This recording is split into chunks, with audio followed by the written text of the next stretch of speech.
अस्सलामुअलैकुम प्यारे दोस्तों। एक गांव था। वहाँ एक गरीब औरत अपने शौहर के साथ रहा करती थी। अल्लाह ने उनको बेटा अदा किया और उन दोनों को ये बेटा शादी के तकरीबन 20 से 25 साल के बाद हुआ। कई मर्तबा ऐसा होता है, शादी के बाद देर से औलाद होती है।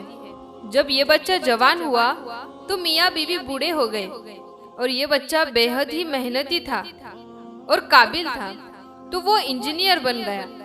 जब इंजीनियर बन गया तो उसको बहुत ही अच्छी जगह नौकरी मिल गई। अब इसके साथ साथ कंपनी वालों की तरफ से एक घर और कार भी मिल गई। उसने अपने माँ बाप से कहा, हम शहर चलते हैं, वहाँ मुझको सब कुछ मिल चुका है। बड़ा सा घर है, गाड़ी है, वहाँ बिजली भी है और तमाम चीजें हैं। माँ बाप ने कहा, बेटा आप जाओ, वहाँ पर काम करो और कभी कभार छुट्टी के दिन हमसे मिलने आया करो। वो लड़का शहर चला गया और हर हफ्ते अपने माँ बाप से खास मिलने के लिए आया करता। इस दौरान लड़के ने इरादा किया, अब मैं शादी कर लेता हूँ। उसने माँ बाप से कहा तो माँ ने कहा कि बेटा जिंदगी आपको गुजारनी है, जहाँ आपको रिश्ता भेजना है हमें बता दो, हम आपकी शादी वहाँ पर कर देंगे। तो शहर में एक बहुत ही अच्छा घर आना था। उनके घर में एक बहुत ही खूबसूरत लड़की थी जो पढ़ी लिखी हुई थी। लड़की ने उस लड़के के लिए अपने माँ बाप से कहा, तो इस लड़के के माँ बाप उस लड़की के घर रिश्ता लेकर चले गए और दोनों की शादी तय हो गई।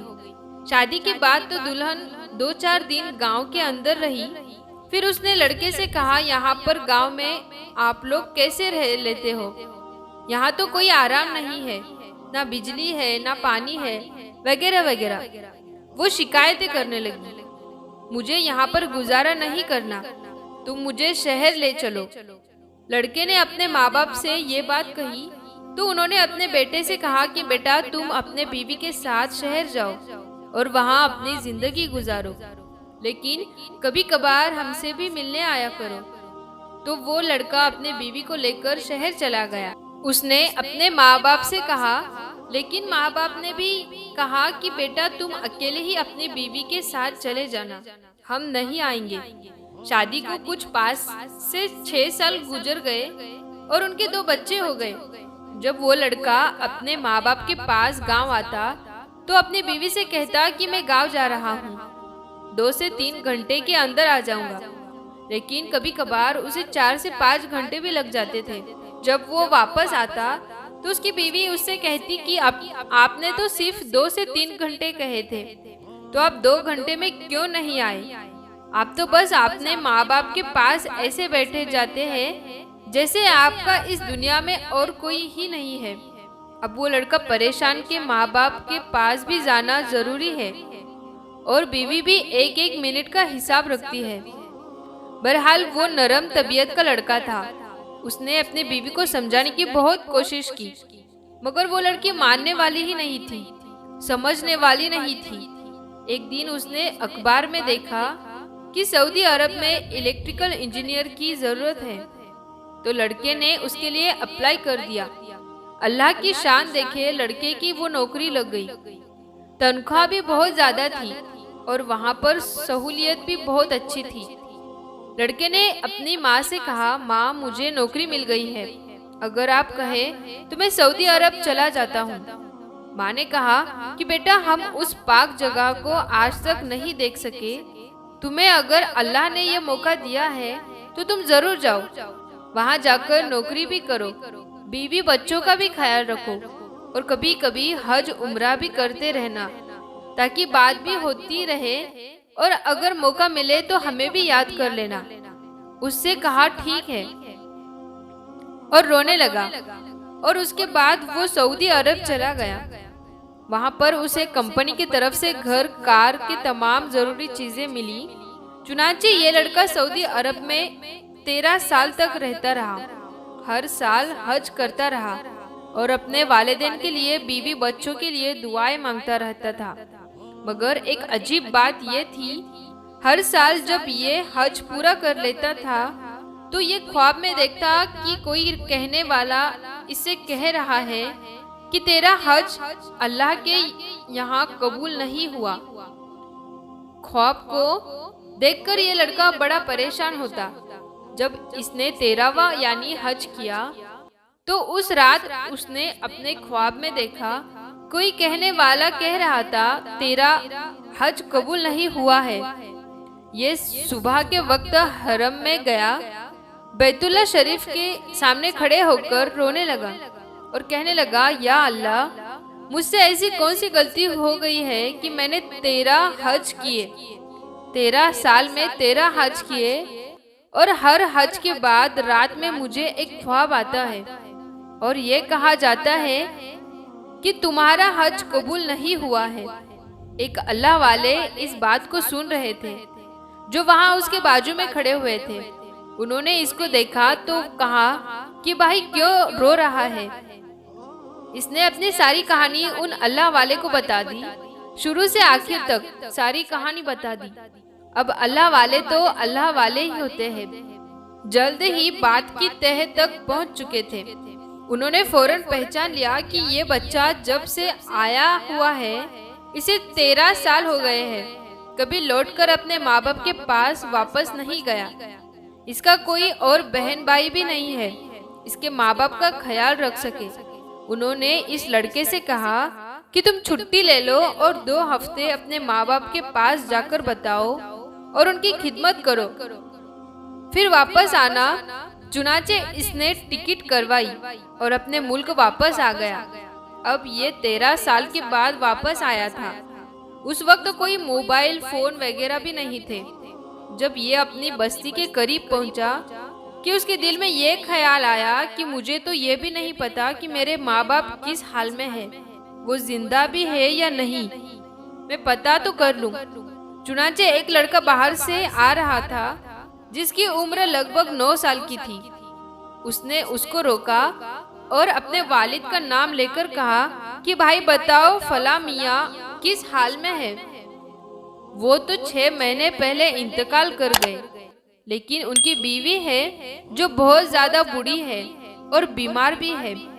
उस बच्चे ने कहा कि हमने सुना है उनका एक बेटा है जो नौकरी करने के लिए सऊदी अरब गया हुआ है। पता नहीं वो कैसा मनहूस बेटा है, नालायक बेटा है कि आज तक उसने अपने माँ बाप का पता ही नहीं किया। अब जब उस लड़के ने ये बातें सुनी तो उसके दिल पर चोट लगी। तो ये लड़का तो ठीक ही बात कह रहा था। वो लड़का ये बात करके चला गया, मगर इसके दिल में ये ख्याल आया कि मेरे अब्बू का इंतकाल हो गया है। अब मैं अगर घर जाऊंगा तो अम्मी तो मुझसे मिलेगी नहीं, अम्मी तो मुझे घर में दाखिल ही नहीं होने देंगी। अम्मी बड़े गुस्से में होंगी, तू अपने बाप की मौत पर भी नहीं आया, अब यहाँ से चला जा, मैं तेरी शक्ल भी नहीं देखना चाहती। और ये लड़का साथ साथ ये भी सोच रहा था कि मैं अपने अम्मी को अब कैसे मना लूंगा। मैं अपने अम्मी के सामने हाथ जोड़ लूंगा और उनसे कहूंगा कि अम्मी मुझे माफ कर दो, मुझसे बहुत बड़ी गलती हो गई है, आइंदा से ऐसा नहीं करूंगा, मैं हर साल चक्कर लगाऊंगा। अब ये सोचता सोचता अपने घर की तरफ जा रहा था, इतने में उसका घर आ गया। इसने देखा कि दरवाजा बंद है। जब हाथ लगाया तो वो दरवाजा खुल गया। ये धीरे से अंदर दाखिल हुआ। घर में देखा तो चारपाई के ऊपर उसकी माँ, कमजोर माँ लेटी हुई थी। इस लड़के के दिमाग में ख्याल आता, इस लड़के के दिमाग में ख्याल आया, पता नहीं मेरी माँ सो रही है या जाग रही है। अगर सो रही होंगी तो मैं इंतजार कर लूंगा और अगर जाग रही होगी तो मैं सलाम कर लूंगा। चुनाचे चाहिए डरते डरते आगे बढ़ा। जब ये चारपाई के पास गया तो उसने देखा कि इसकी माँ हाथ उठाकर लेटे लेटे अल्लाह से दुआ मांग रही थी। इसमें सोचा कि आखिर में सुनूं तो सही कि मेरी माँ क्या दुआ मांग रही है। जब ये करीब जाकर सुनने लगा तो उसकी माँ ये दुआ कर रही थी कि अल्लाह मेरा शोहर तो फौत हो गया है, मेरा एक बेटा है जो दुनिया में मेरा महरम है, या अल्लाह उसको बाखैरियत वापस पहुंचा देना। क्योंकि जब मेरी मौत का वक्त आए तो दुनिया में मुझे कब्र में उतारने के लिए कोई मेरा महरम मौजूद हो। बेटा सोच रहा था कि माँ मुझसे बात नहीं करेगी और माँ की इस मोहब्बत का तो ये हाल है। अल्लाह से दुआएं मांग रही है कि अल्लाह मेरा एक ही बेटा है, उसको खैरियत से वापस पहुंचा देना, ताकि जब मेरी मौत का वक्त आए। जब इस लड़के ने ये बात सुनी तो वो हैरान रह गया। किसने कहा अम्मी मैं आ गया हूँ। 13 साल के बाद अपने बेटे की आवाज जब माँ के कान में गई तो वो चौंक गई और पहचान गई। उसने कहा बेटा तुम आ गए हो। तो इसने कहा कि जी अम्मी मैं आ गया हूँ। तो माँ ने हाथ आगे बढ़ाया कि बेटा मेरी आंखों में तो मोतिया बिंद आ गई है, मुझे तुम्हारी शक्ल तो नजर नहीं आ सकती, जरा करीब आ जाओ, मैं तुम्हें बोसा दे दूं, तुम्हारे जिस्म की खुशबू सूंघ लूं। माँ की मोहब्बत का ये हाल है कि 13 साल के बाद भी बेटा वापस आया है तो उस वक्त भी माँ नाराज नहीं होती, बल्कि कहती है कि बेटा मैं तो तेरी शक्ल नहीं देख सकती, जरा करीब आ जाओ, मैं तुम्हें बोसा दे दूं। खैर वो बेटा चंद दिन तक तो अपनी माँ के पास रहता। अल्लाह की शान देखिए, फिर उस वक्त उसके माँ की वफात हो गई।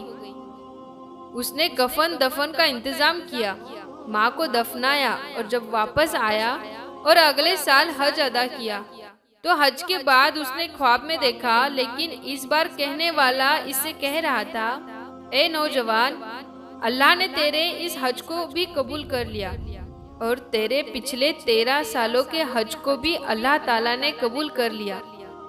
खुश नसीब है वो बच्चे और बच्चियाँ जो अपने माँ बाप की खिदमत का मौका पा लेते हैं। हम अल्लाह पाक से दुआ करते हैं, अल्लाह पाक हमारे वालिदैन को, हमारे माँ बाप को सलामत रखे।